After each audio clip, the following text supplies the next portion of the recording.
오늘은 이규보의 한시예요.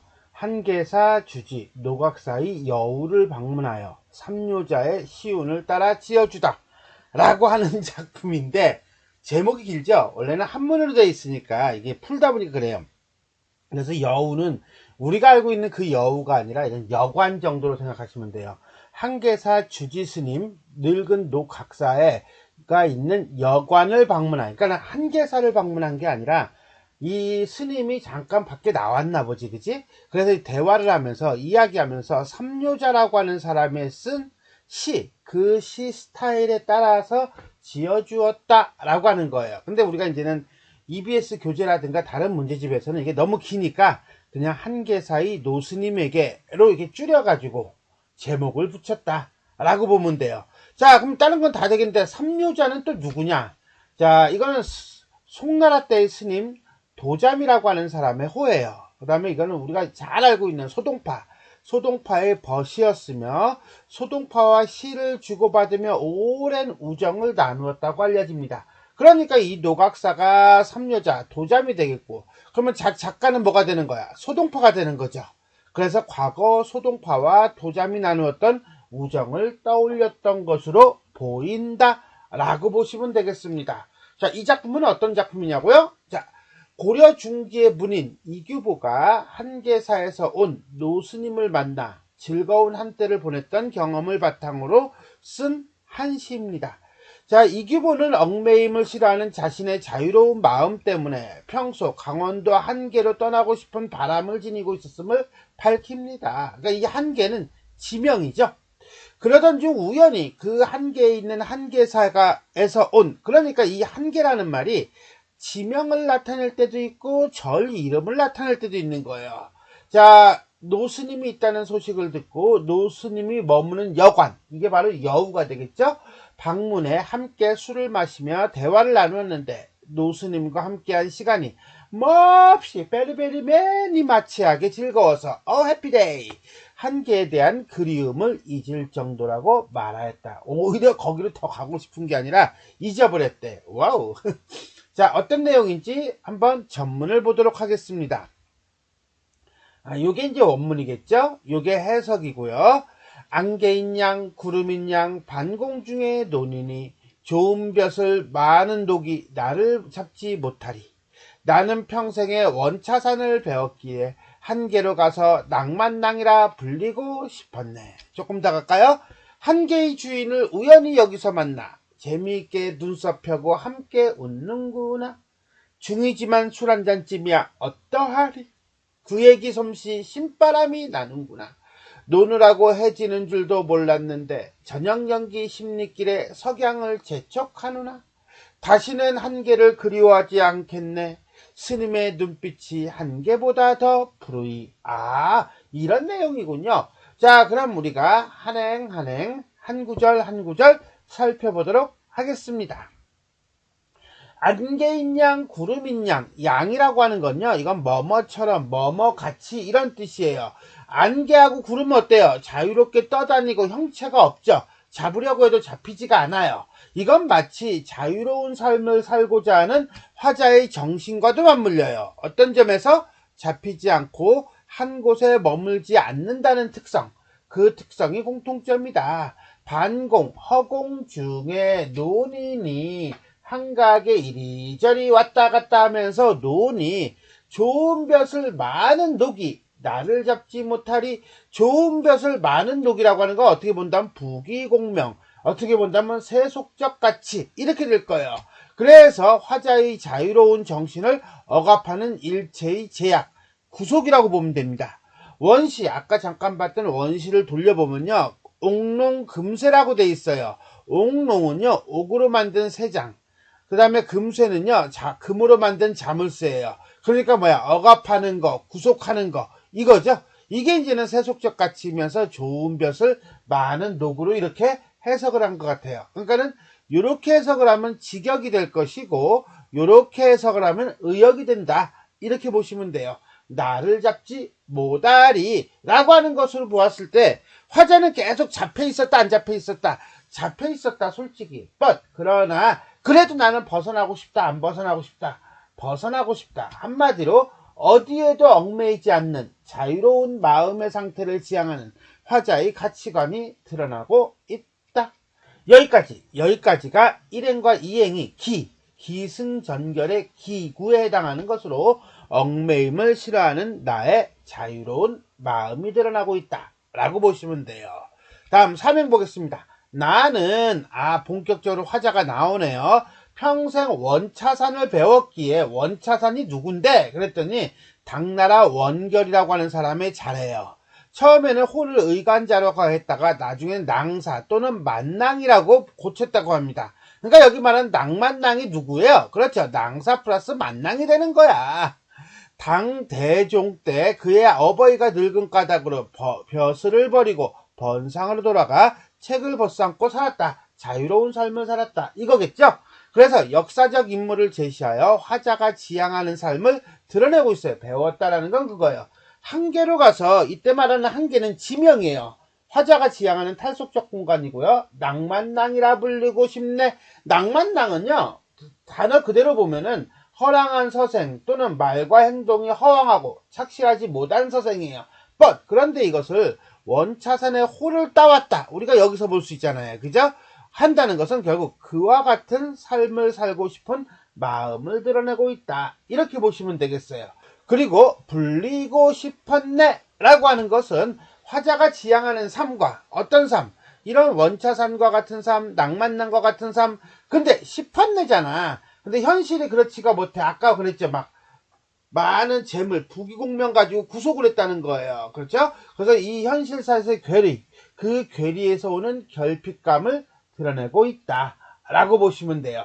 여기까지 3행과 4행은 승구에 해당하겠죠. 강원도 한계로 떠나고 싶은 바람. 다음에 기승 전이 되겠네요. 전은 좀 길어요.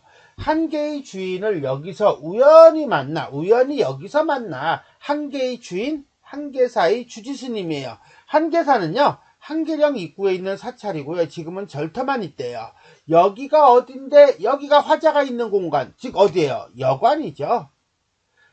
자, 그와 나누는 대화가 재미가 있어 눈썹을 펴고 함께 웃는구나. 한마디로 한계사의 스님과 마음 편히 즐기는 화자의 모습을 드러내고 있는 거예요. 자, 화자의 내적 갈등, 이상과 현실의 괴리로 인한 내적 결핍이 해소되는 상태이다. 즉, 스님과의 만남이 화자에게 정신적 위안과 즐거움을 주고 있습니다. 중이지만 술 한 잔쯤이야. 술 한 잔? 이게 뭔데? 그렇죠. 풍류와 여유를 주는 매개물이며 어떠하리? 상관없지 않겠나? 이거죠? 상관없지 않겠나? 즐겁잖아. 술을 마시는 즐거움을 부각하고 있습니다. 그의 얘기 솜씨, 신바람이 나는구나. 신바람이 난다. 신난다는 얘기죠? 즉 한계사의 스님과 대화 속에서 느끼는 화자의 정서가 직설적으로 드러나고 있어요. 근데 이 신바람을요, 시원한 바람이라고 해석하는 경우도 있어요. 이럴 때는 이 바람의 원관념이 스님의 말솜씨가 되겠고 일종의 비유법이라고 볼 수도 있습니다. 조금 더 갈까요? 노느라고 해지는 줄도 몰랐는데 그만큼 시간이 지나갔다 안 지나갔다? 지나갔다는 거예요. 스님과의 대화 속에서 완전히 몰입한 화자의 모습이 드러나는 거죠. 저녁 연기 십리길에 석양을 재촉하는구나. 한마디로 저녁이 된 거죠. 시간이 지나가서 저녁이 됐다는 것을 저녁 연기와 석양이라고 하는 어떤 구체적인 현상, 즉 시각적 이미지를 통해서 드러내고 있습니다. 이런 점에서 본다면 추상적 대상의 구체화라고 볼 수 있습니다. 자, 여기까지 5행부터 10행까지를 전으로 보고요. 한계사에서 온 노스님을 만나 즐거운 한때를 보냄. 마지막 결군가요? 다시는 한계를 그리워하지 않겠네. 한계사로 가는 게 아니야. 즉 무슨 소리냐면요. 화자의 인식 내지는 의식의 변화가 나타나고 있는 거고요. 자, 이미 이제는 난 내적 갈등을 다 해소했어, 안 했어? 해소했어. 소망을 성취한 것에 대한 만족감이에요. 그러면서 한마디 더 합니다. 스님의 눈빛이 한계보다 더 푸르니 라고서 색깔이죠? 색채어를 사용해서 정신적 충만함을 드러내고요. 스님의 눈빛이 한계보다 더 푸르니 다시는 한계를 그리워하지 않겠네. 이렇게 되는 거예요. 즉 도치법을 사용해서 화자의 심정을 부각하고 있다 라고 보시면 됩니다. 결국 11행, 12행은 노스님을 만난 경험이 한계에 대한 심정에 일으킨 변화 정도로 보시면 되겠습니다. 자, 이렇게 해서 우리는 이규보의 한시, 한계사의 노스님에게, 제목이 너무 길어 줄여서 자, A 한행 한 구절 한 구절 살펴보았습니다. 전체 정리해 보도록 하겠습니다. 한시고요, 감각적이고요. 그 다음에 한계사에서 온 노스님을 만나 함께 보낸 즐거운 한때이다. 자, 그 다음에 심리적 변화 태도에 따라 시상이 전개되고 있는데, 이렇게 되면 4단 구성이지만 기와 승을 묶고 전, 결 이렇게 3개로 뽑을 수도 있지 않을까 싶어요. 그래서 기구와 승구를 보면요, 좋은 벼슬 많은 녹이 나를 잡지 못하리, 나는 낭만낭이라 불리고 싶었네 라고 해서 화자가 지향하는 삶과 그 다음에 현실에서의 괴리에서 오는 결핍감을 드러내고 있습니다. 그러다가 전구에서 한계의 주인을 우연히 여기서 만나 노느라고 해지는 줄 몰랐는데 저녁 연기 심리길에 석양을 재촉하는구나 해서 한계사에서 온 스님을 만나서 대화를 나누는 장면이 구체적으로 드러나요. 그리고 이 경험이 화자에게는 매우 의미가 있는 경험이었음을 드러냅니다. 마지막에서 다시는 한계를 그리워하지 않겠네 그래요. 즉 화자는 스님과의 대화를 통해 한계에 대한 그리움을 잊게 되었다고 노래함으로써 자신이 가지고 있던 결핍감이 해소되었음을 드러내고 있습니다. 고사를 인용하여 주제의식을 드러낸다라고 했는데 이 작품은 그냥 제목 자체가 고사죠.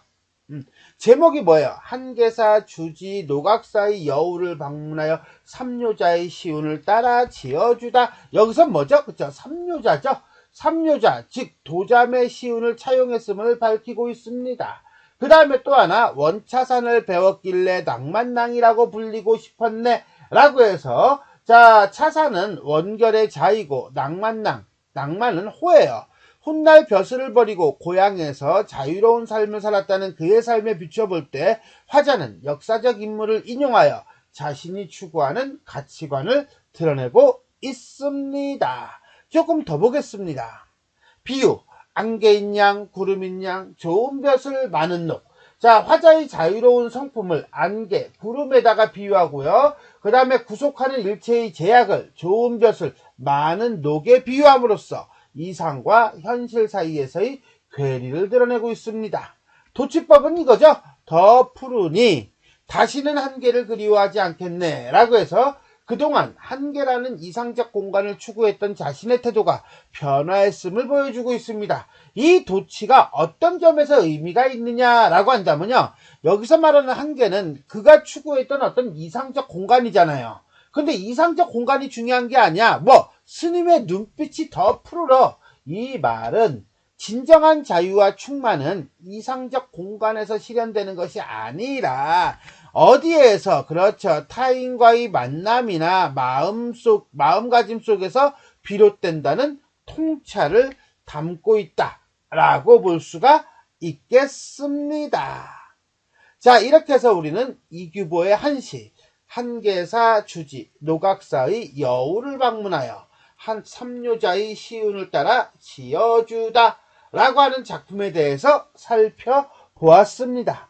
자, 지금까지 내용이 도움이 되셨다면 좋아요와 구독 버튼 눌러주시고요. 알림 설정 부탁드리겠습니다. 수고하셨습니다.